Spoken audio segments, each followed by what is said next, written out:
on the subject of an American student who was tortured and later died, prefers to take the word of a North Korean dictator over the word of the American intelligence community.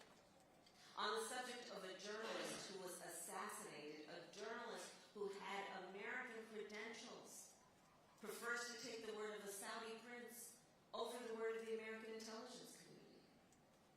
So, and then we can talk about what has been basically a crime in plain sight around basically holding hostage American taxpayer dollars with the president of Ukraine until he gets a political favor, compromising yet again the very democracy that people fought for, much less our national security. Donald Trump is our greatest national security threat at this moment.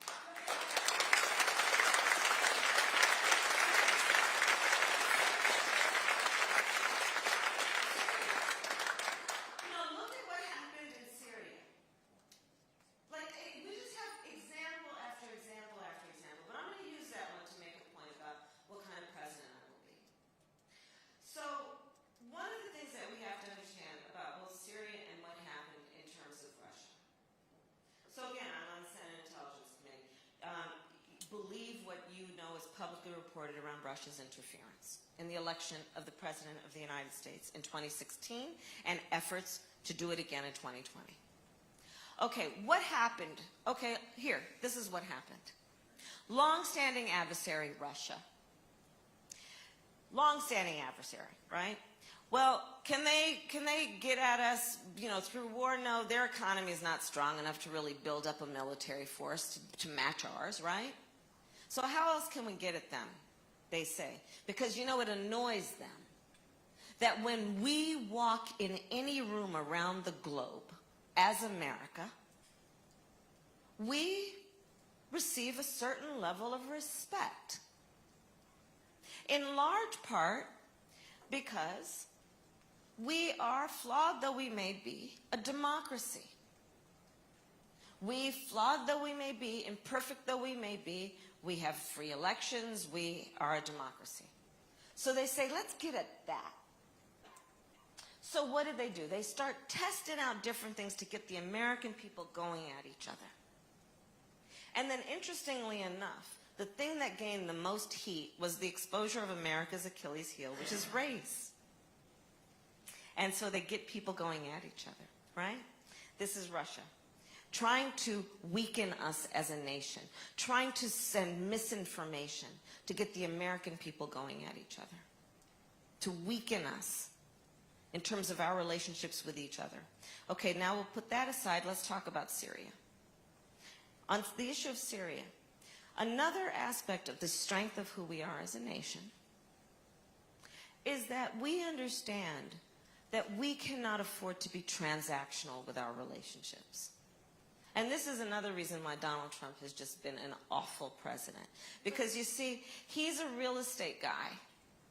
So the art of the big deal, right? It's about the deal. It's about that, okay, I got that thing. I'm going to walk away. That's done, right? Instead of understanding that when it comes to being commander-in-chief, it's about relationships, not a deal. It's about relationships like any in our personal lives. And the best, strongest relationships are anchored in relationships of trust and truth and consistency and loyalty. But this guy comes in, he pulls out of the Paris Agreement, he pulls out of the Iran nuclear deal, and we could go on, and the most recently, walking away from the people who stood and fought with us and died by the thousands, the Kurds, in our fight against ISIS in Syria. So this then says to the rest of the world, well, on that first thing, you've got the guy believing the Russian president over the American intelligence community, not standing up for his democracy and saying to Russia, back off, you shouldn't have done that, and there will be consequence. And then you've got several examples of him pulling out of agreements that were worked on, hard work, by our diplomats, by our generals, by career people in the State Department. knowing that when you're in an agreement, a multilateral agreement with many friends, everybody's got a stake in the outcome. And when America pulls out, it hurts everybody else, abandoning our friends.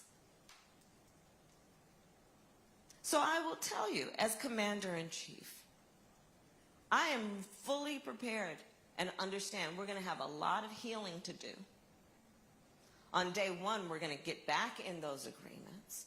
But also, we're going to have to rededicate ourselves and make a statement about who we are as Americans and our core values, and reestablish who we are in terms of keeping our word and being trustworthy and reliable and loyal to our friends. And those are values I hold dear.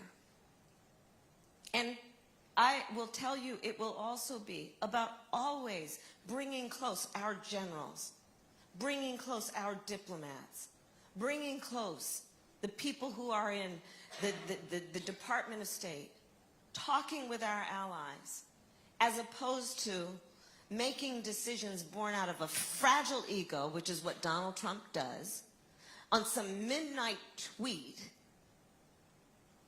that is all about his ego and not about our nation's security. You know one of the problems with Donald Trump also? She's just on a roll, isn't she? Okay. One of the other problems is this, and it gets back to the previous point. You gotta know what it means to have power. Because if you're used to having power, you understand. You don't need to just kind of like, flout it about. When you're used to having power, you understand what it means.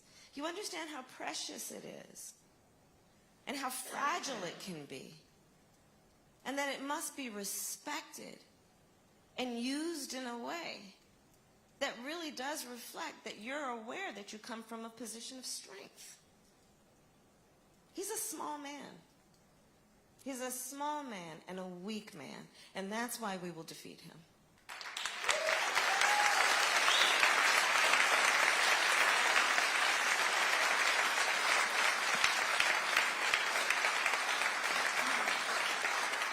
Well, on that happy note, thank you all very much for being here. Thank you. I really appreciate it.